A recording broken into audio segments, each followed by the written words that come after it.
Tip of the Spear podcast, a show that cuts right through the noise and hits at the heart of the matter. Now here's your host, Justin Spears.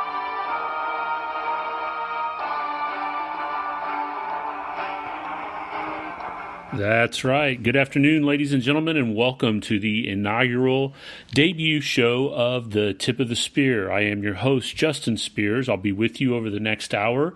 I would like to start by thanking Suzanne Sherman and Jeff Johnson and all the fine people over at the Cerberus Radio Network for inviting me to put this show on. Suzanne and I had been in some conversations over the last couple of weeks and months actually now, and getting time to get this done was something that I needed to try to do, but we made it work. And so it is my privilege to be with you. And so, as I said, I'll be kind of taking you through today on this debut show, kind of catching you up a little bit on who I am. And you may have heard me on some of the other shows on the Cerberus Radio Network before. I've been very honored to be on with Suzanne and Jeff before for various different shows. And again, some of you may recognize content that I've created through The Other Side, which was a podcast that I co-hosted with a colleague of mine, Mr. Mike Margison. And we are in the process of writing a book together. I'll talk a little bit about that over the course of the first couple of shows as I start to introduce some of the things that I've been working on here as of late. But again, as I said, I'm just really honored and thrilled to be here, and I hope that you will find this show entertaining. And that's what I wanted to start off with today, is to kind of take you through a little bit of the impetus for the show, what the format is going to be like, and what you can expect from it if you become a regular listener to the show, and we'd love to have that. I believe the show will air live on the Cerberus Radio Network through Radio Co. at 5 p.m. every Monday. You can expect a new episode up at that point, so we'll work toward getting that accomplished and taken care of. But what I'd like to do is, when you think about this name that we've come up with, the Tip of the Spear, it's a little bit of a play on my name, which of course was done intentionally. But when you think about what that term means, right? It's a military term. It's the first line of defense that goes into battle on something. The ones that get bloodied up and are in the trenches, and they're the ones that are kind of doing the dirty work. That's what I want this show to be about. I want this show to be about just really piercing through all of the noise, the flotsam and jetsam that's out there, and really kind of getting to the heart of the matter on topics that are being debated through public policy, through social media, through obviously our government, our other forms of media, and really just try to get down to the foundational issues. I have always maintained, as I've learned and become more seasoned in this life, that if you want to create change and you want to carry dialogue with a topic, you have to address it from the foundational issues that are surrounding whatever it is that you're talking about. And I find all too often today that what we hear in many various different outlets, whether again it be from our politicians or from media or from our friends and family on social media, is very symptomatic, straw man, emotional talking points, things that really at the end of the day don't move the needle in terms of trying to, first off, think about our thinking, and when you look at dialectical thinking as a society, we've really lost the ability to be able to reason a pro-con side on something. Things just get so emotional. People have their embedded talking points, and really, again, nothing is ever accomplished other than I can yell louder at that person than they can yell at me, or I want to score talking points. I want an epic takedown of that person. And so again, we have to ask the question, what purpose is being served by doing that? You may not always agree with what I have to say, and that's perfectly fine. As a matter of fact, I welcome and embrace people who would challenge me on my thinking in different ways. That's what refines my thinking. It's what makes me better in the long run, as I've oftentimes said to people that I've been in discussions with before when I've talked a little bit about some of the various different things that I do. In terms of being a teacher, right? Trying to be a good community leader is I embrace, people who are of a different mindset than I am. It's something that I would wholeheartedly expect others to do. I don't want to be in an echo chamber. I don't want to hear the same regurgitated talking points over and over. Yes, it is good to commune with people who are like-minded. It does give you some comfort and aid to know that there are others out there that support what you have to say. But at the end of the day, I always feel like when I read what the other side has to say and I hear what somebody who is of, the opposite perspective that I am, that I, again, am bolstering and making my position even stronger. And so that, again, is what you're going to hopefully hear a lot of in my shows, is I'm going to bring in not only my perspective and viewpoints, but I certainly plan to work in other opposite perspectives as well. Again, not necessarily to poke fun of or to tear down that, but to maybe try to understand and see where it is that those people are coming from in terms of their thought processes and how hopefully that can help us out. I also hope to bring on a variety of perspectives. There will be shows that I do where you will hear just me, and I apologize for that up front. But then there are shows where I plan on doing interviews with people, and hope to bring in, again, a lot of just different, unique, and diverse opinions and beliefs on things. Again, I may find people who are like-minded and agree with us and, maybe have a little bit different perspective or have a different position on something, and then I maybe bring somebody on that's in the complete opposite camp from where I am. And again, it won't be adversarial in nature. It will be, hey, I genuinely want to try to understand why you believe what you believe, and we can, take that with a grain of salt and know that nobody is trying to take anybody else down, but that we're just simply trying to understand the logic and thought processes behind why people believe what they believe.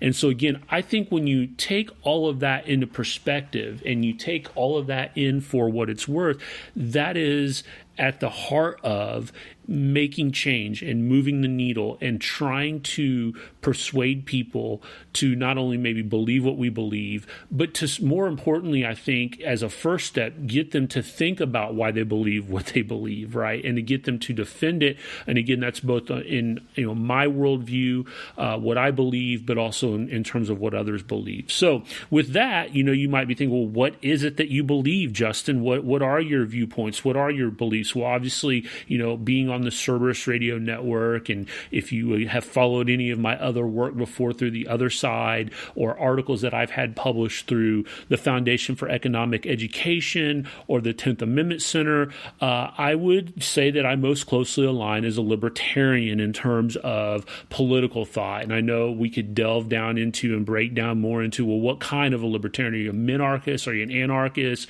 What do you like, Rothbard? Are you Mises? Are you these people? Where are you with that? Honestly, I haven't really given that a ton of thought. I try to avoid labeling as much as I can. Now, I know I just labeled myself as a libertarian, but I do that to just give you a little bit of perspective in terms of where my thoughts are. My thoughts are always on liberty and freedom. And no matter what I'm doing, whether I'm engaging in, evangelical work through my church, certainly I try to take that perspective as I'm talking to people and, giving them my worldview and perspective on religion, whether it be through politics, as I said, as a libertarian-minded thinking person, minimizing government down to its absolute core.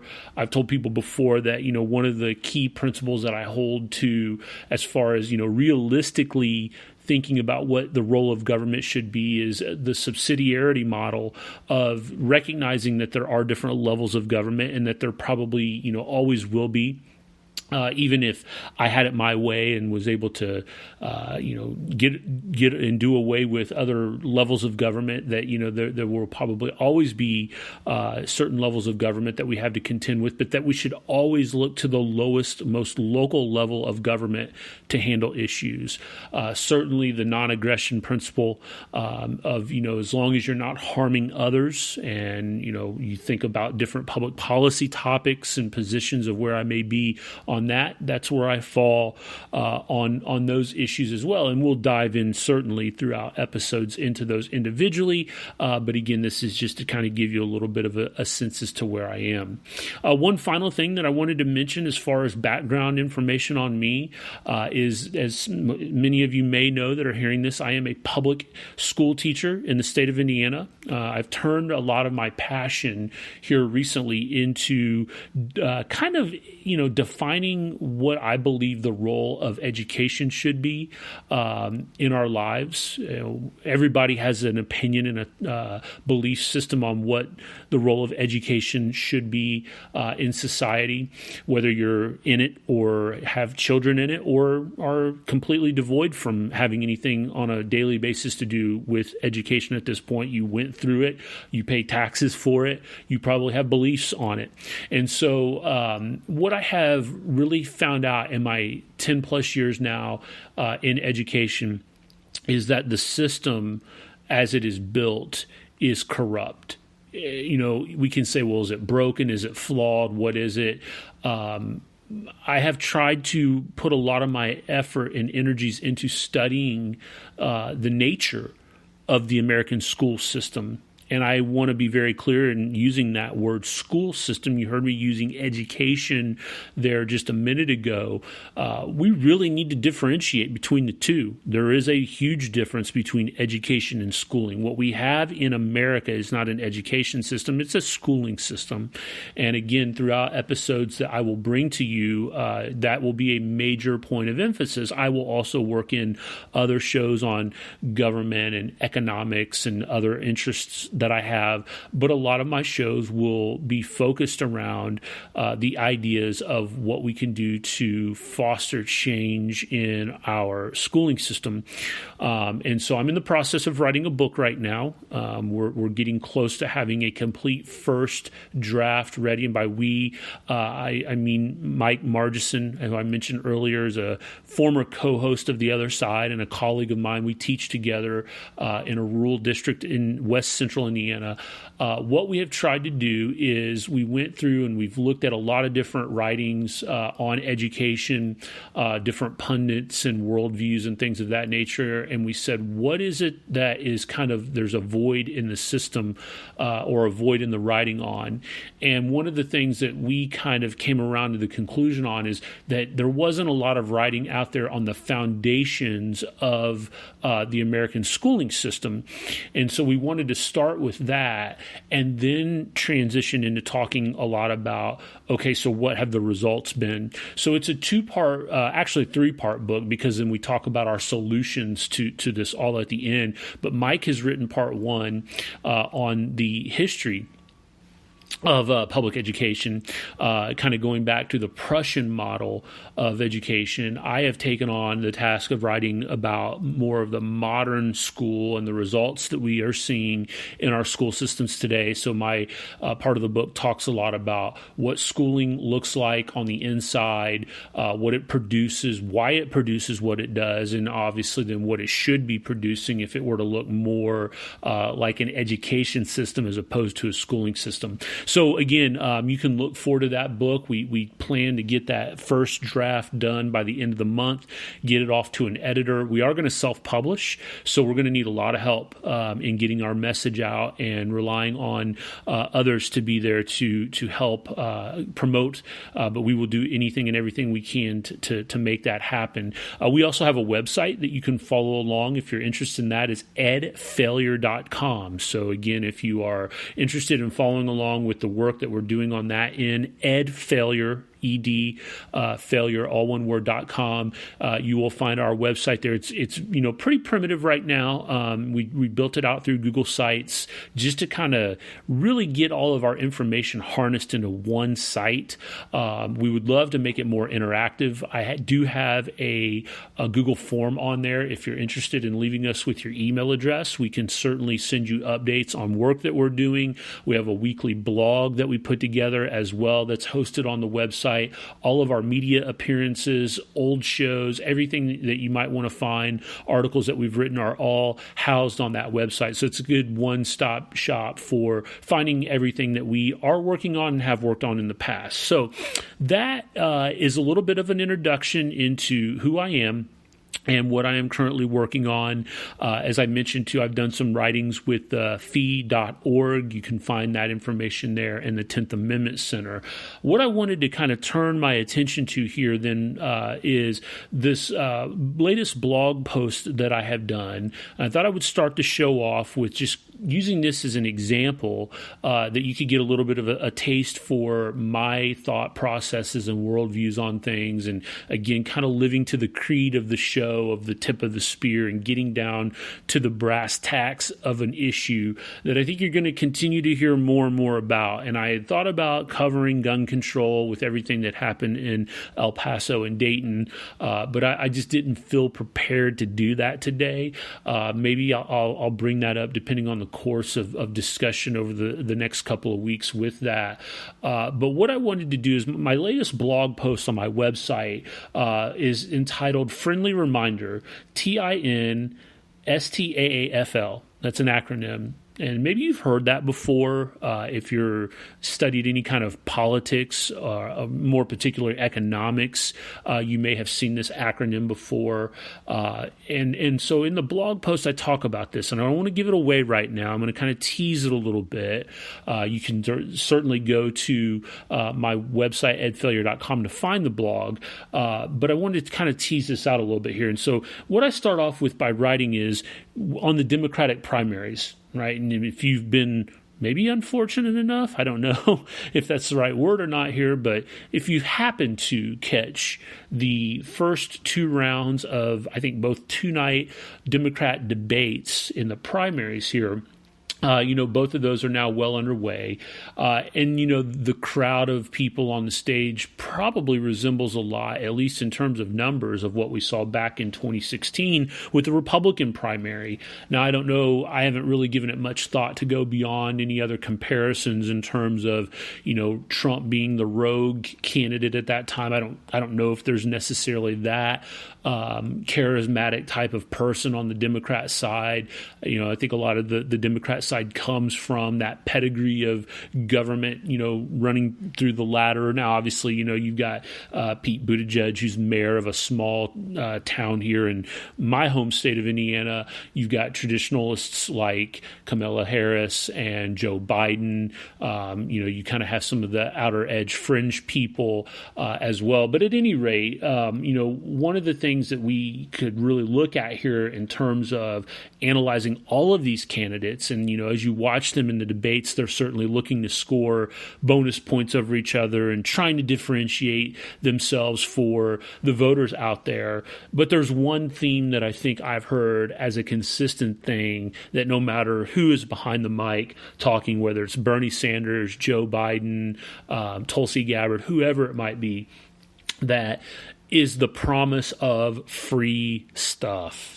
Free healthcare, free education, free housing, free transportation. It's free, free, free, right? And that's something that we are hearing a lot from these candidates. And so, of course, this is going to sound terrific, right? This is that emotional thing that I was talking about earlier, right? In terms of what you might normally hear through social media, through maybe some parts of the news. But here we have politicians that are standing before the American people using an emotional-based plea to get you to buy into their ideology. And so especially if you're struggling to get by, as so many Americans really are today, struggling to get by, these promises of free things sound terrific. But right, what we've got to think about is the foundational claim of free. What does that mean and where does it come from? And that's what I really try to do in this blog post, and that's what I want to try to encourage you to think about as I walk through this. I'm going to ask some questions. I'm going to try to probe your thinking a little bit on these and get you to really move beyond the emotion of the topic, because again, that's where we're going to move the needle in terms of developing our own thinking, developing talking points that we can take out into conversation with others, right, is moving beyond that. So again, whether you hear talking heads going through this is the most important election of our lifetime, this is going to, we've got to get out the vote, we've got to vote harder, we've got to keep our country safe from socialism and, get beyond this. Let's look at these foundations of free. Now, going back to the acronym, the first time that I heard that acronym, I remember it very vividly. I was a sophomore in college. I'm a non-traditional teacher. My undergrad degree is in marketing, so I went through business school. I went to a small private university here in Indianapolis, Butler University, got my degree in marketing. I remember being a sophomore, I was in a business law class, and the professor was a judge, a really well-known judge in the community that I live in, and he was teaching a class. He writes this acronym up on the board, TINSTAAFL. I'm going, what in the world is this? And I notice, right, some of my classmates are shaking their head in approval. And I'm going, oh, man, I must really have missed the boat on this. I'm trying to figure out what this jumbled mess of letters is. And he spells it out. There is no such thing as a free lunch. And I had obviously taken economics in high school. I don't ever remember being in that. Again, my high school econ teacher may want to throw something at me at this point, because he may very well have gone through this with us. I don't remember hearing it. And so there is no such thing as a free lunch. And so this is a very basic economic principle that is used a lot to counteract this idea of free stuff. Now, what do we mean by that, right? Because stop for a second and put yourself in the shoes of most people, right? When you think about there is no such thing as a free lunch. Well, wait a second. If you told me today that you were going to take me to McDonald's and buy my meal for me, you're going to buy my lunch for me, there's no monetary cost to that. That sounds like free to me. And I think a lot of people would hear something like that or have a proposition made to them saying that, hey, I'm willing to pay for this for you, which is essentially what these politicians are doing, that they would say, well, there's no cost to that. And I'm inclined to believe that a lot of people think this way. Even though you, the listener, may not, you may have a little bit more of a forward-thinking policy or worldview to say, well, wait a second, I know that something doesn't seem right with this. That can't be free, right? If somebody's going to still even pay for your meal, there must be some catch here. Spears, what's the catch here? And that's what I want to go through, right? People who think that way stop short of seeing the associated costs with making choices, which is what economists look at, is they study the choices that we make. Because you see, the basic idea of capitalism is formed around the idea of scarcity. Right now, whether you want to buy into it, I saw somebody tweeted something out that the problem in America isn't scarcity; it's essentially the hoarding of resources that are creating all of the economic problems that we have in our world today. And that's just simply untrue. That is a false statement. There is a finite amount of resources, and what we need to do is figure out a system that best distributes those resources out the way that it can, the best way that it can. Okay, now does that mean it's perfect? No way. Okay. And I know a lot of times people will say, well, that wasn't real socialism that was tried over there.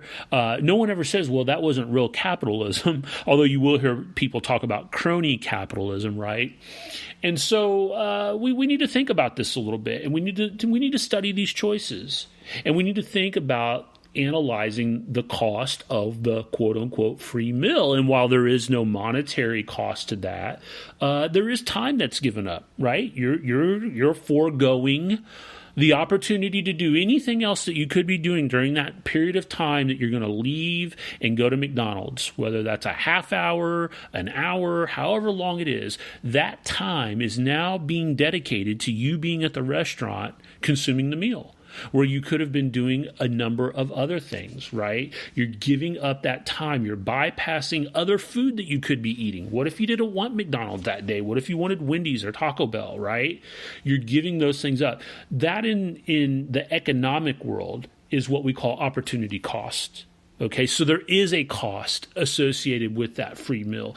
In addition to that, all the other things that are out there that you could be doing with your time, or all the other food that you could be eating, when you choose the one thing over that, that's called a trade-off. Right, that's what we generally refer to in economics as a trade-off. So these trade-offs and opportunity costs are all a part of the thinking that must occur, right, when we hear somebody say, I want to give you something for free. So again, now that seems like a very trivial matter, right? A meal, right? It's like, come on, Spears, somebody going to buy me a meal. I'm not going to sit there and think like an economist and weigh out, should I take it or not? You might go through that exercise relatively quickly. It's not like you're going to get out a spreadsheet and weigh the pros and the cons, but that's what we have to do as economists, right? Even with some, what others might think are trivial matters. Now, typically we reserve that type of thinking for major decisions, right? Go to college, not go to college. Take this job, not take this job. Buy that home, not buy that home. Date that person, not date. We will tend to kind of devote a lot more of that breaking down of what do I do if this happens, or what do I do if that happens. But even for other things, we need to think like that. And clearly these major public policy issues that we're talking about are going to be the same thing. We need to think about that. So when we look at going through and looking at the costs, we clearly and quickly, hopefully, can see that there is no such thing as a free lunch. That when these politicians bring up the promises of free health care and free education and free housing and free transportation, that what they're really promoting isn't free. And honestly, to take it even a step further, as we'll talk about here toward the end, when the government is the provider of those things, the whole notion of free, like from the idea of I'm free to do what I want, is completely gone, as you'll see. Before I get into that, though, I wanted you to kind of think a little bit about the logic of clear judgment when you hear emotion. Because that's, it's not like hearing this is just all of a sudden the politicians are going to say, well, you got me, Spears. I'm going to stop using emotion to try to plead my case. Of course not. They're going to continue to use the emotion. You're going to hear stories about just loads of student debt.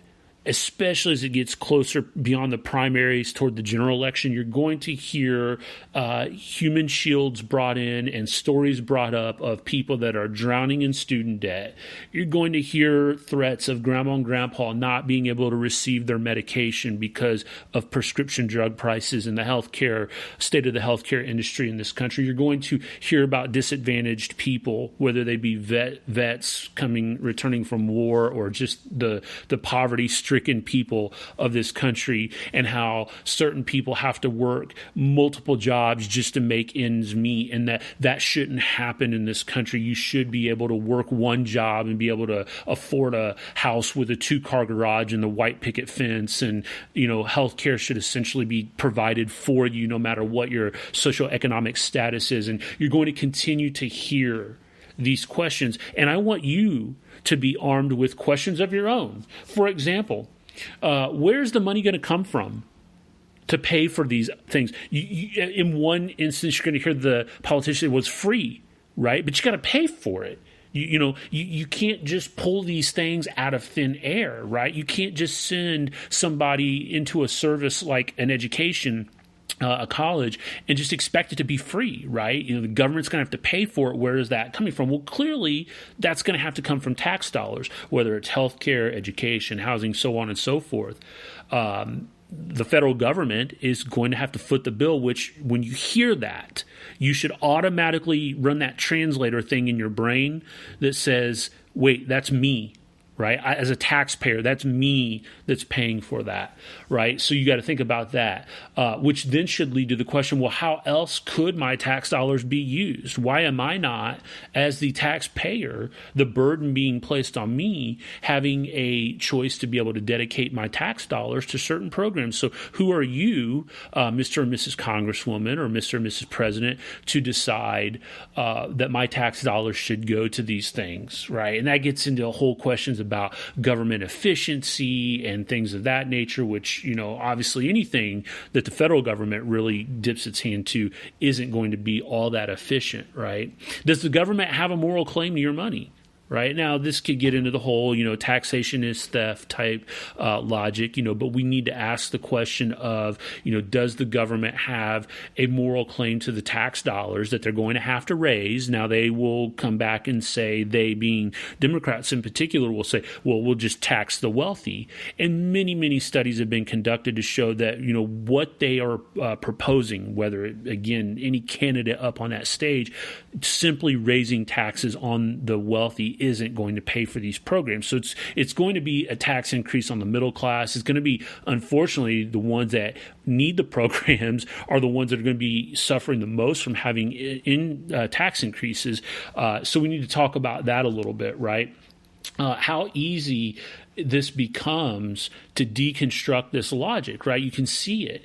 And as they say in those annoying 2 a.m. infomercials, but wait, there's more, right? That's just one aspect to this, is going through and breaking down those questions there and looking at it from that economic perspective. What we need to go to the next step here is to analyze, as I was leaving off there in that last section, is what claim?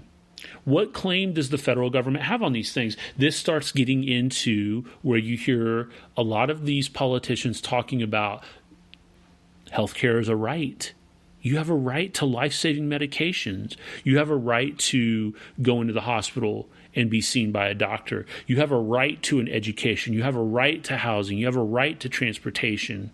And again, just like we did with these topics in terms of looking at them as free, we have to now go back and analyze this claim. What right do we have? Unfortunately, we don't have a basic right to these things. And I say unfortunately, it's not really unfortunate. It sounds unfortunate. It sounds harsh. It sounds cruel to look at it this way. So what we have to do first is talk about, well, what is a right? If you hear a politician, well, you have a right to that. Well, what does that even mean? What is that, right? And this is the best way that I've come up with in the blog post here to say this.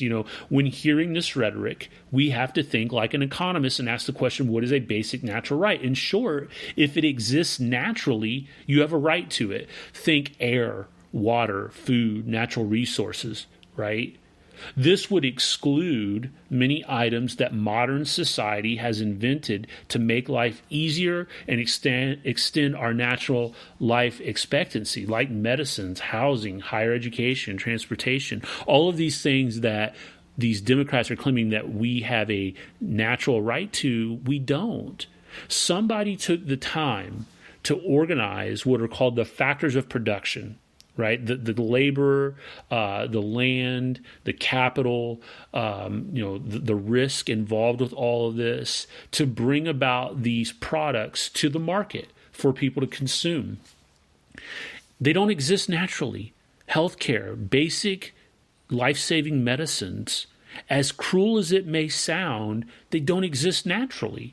So when for example, a lot of people like to pick on the EpiPen, right, as a way to combat allergic reactions. And people have, shaken their fists in rage about the cost of the EpiPen and the federal government needing to step in and do something about this. And, we could talk about what role does the government play in leading to the high cost of the EpiPen. Everybody wants to point the finger at the manufacturer and say, look what they've done to the cost of it over time. But what protections are they granted that allow them to do that?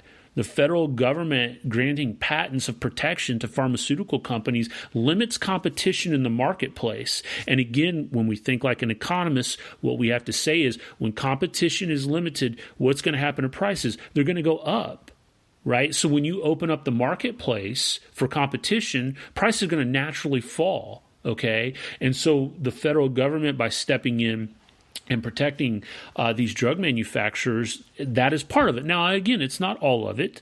Okay, I get that. I understand that. I'm certainly not trying to pass the buck completely off to the government in this case, but it's something that never gets talked about in these discussions, especially from politicians that are wanting to, again, play on emotion. They want to make the pharmaceutical company, you'll hear them talk about they earned X record number of profits, or they earned this much in revenue, or, whatever, the price is quadrupled over this time, but they don't want to take responsibility for their own actions here.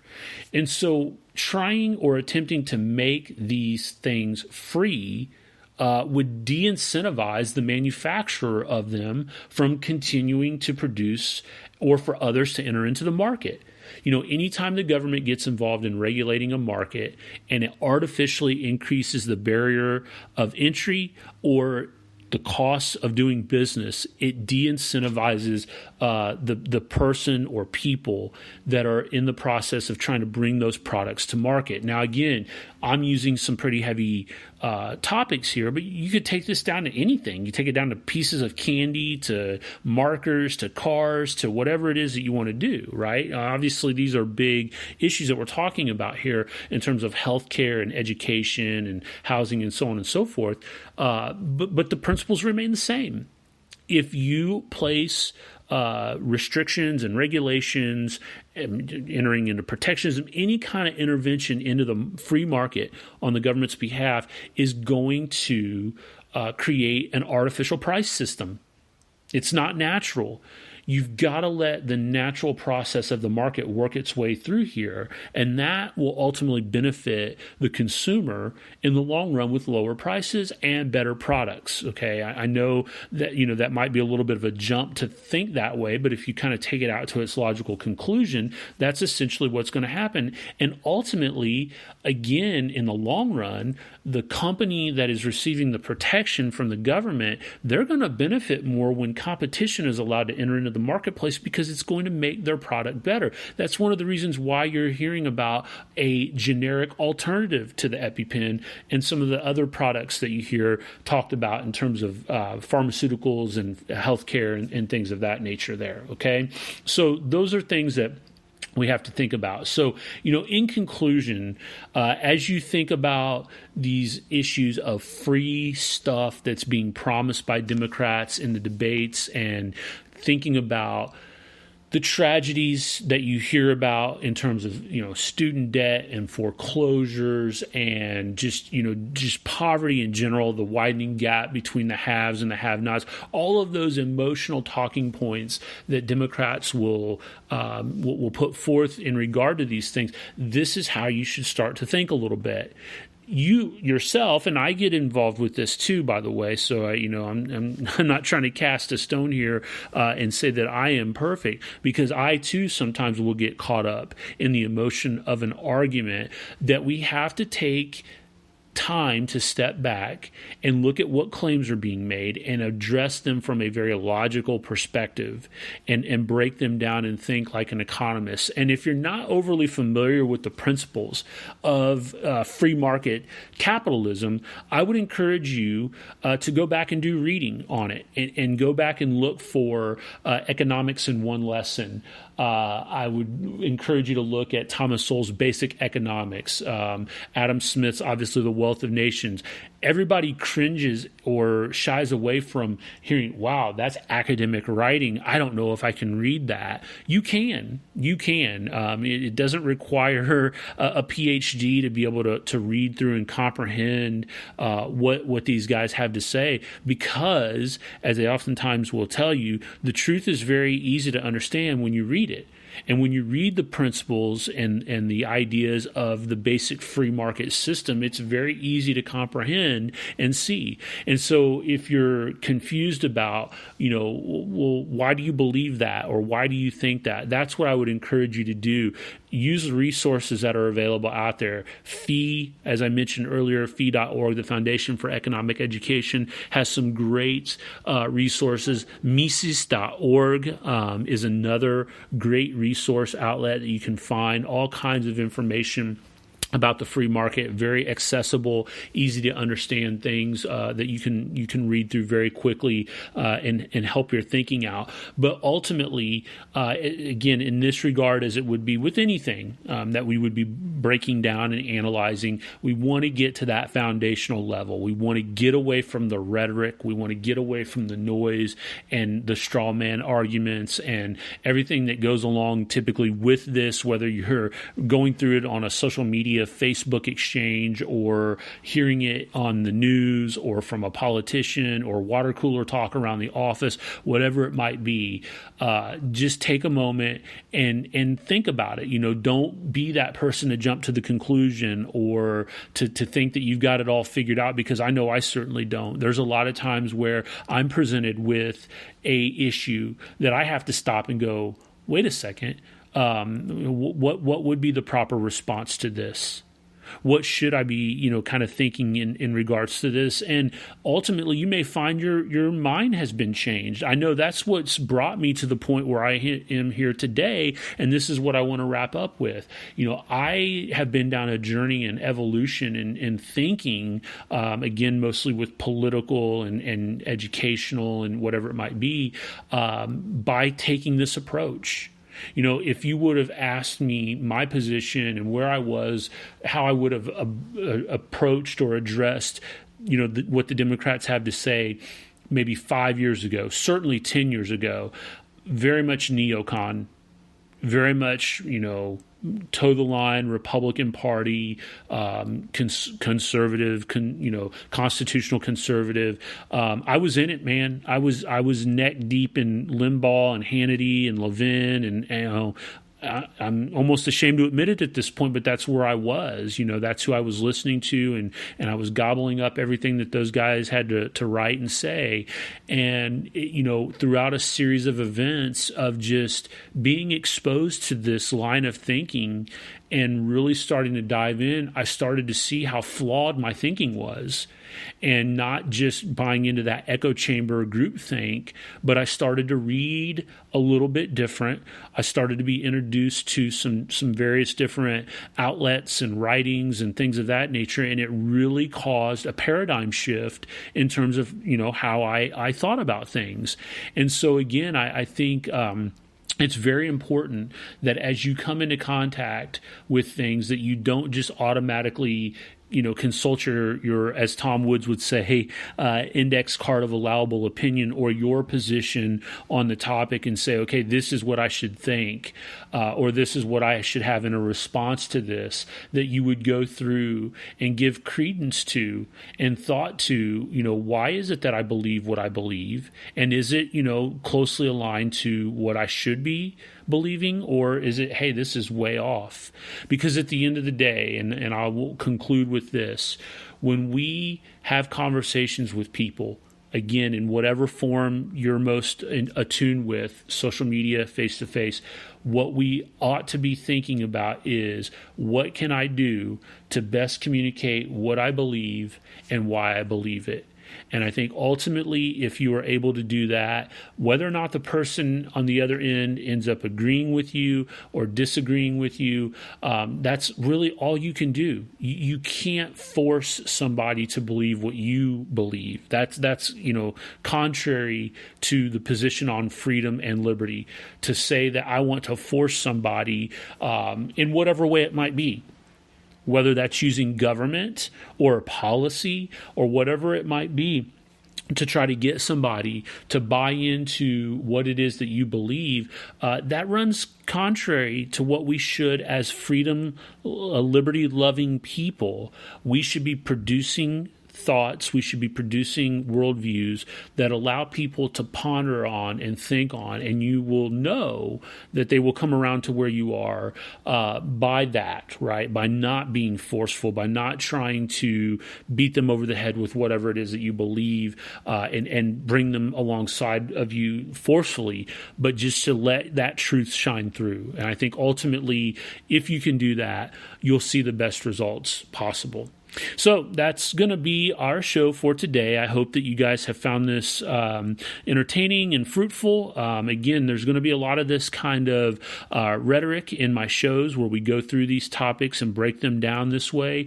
I would encourage any kind of feedback that you could provide to me as I go through and produce these shows. As I've said with other things, I don't have it all figured out. I'm not perfect, but I would certainly welcome any kind of feedback that you can give me on these shows. You can follow me again through my website, edfailure.com. If you'd like to reach out to me personally, I'm on social media. I'm on Facebook at Justin Spears 4, Twitter at Justin Spears 4, Instagram and LinkedIn also Justin Spears 4, so the number 4. So you can find me in all of those platforms. So that's going to do it for today's show. Thanks for tuning in, and we look forward to seeing you on our next episode.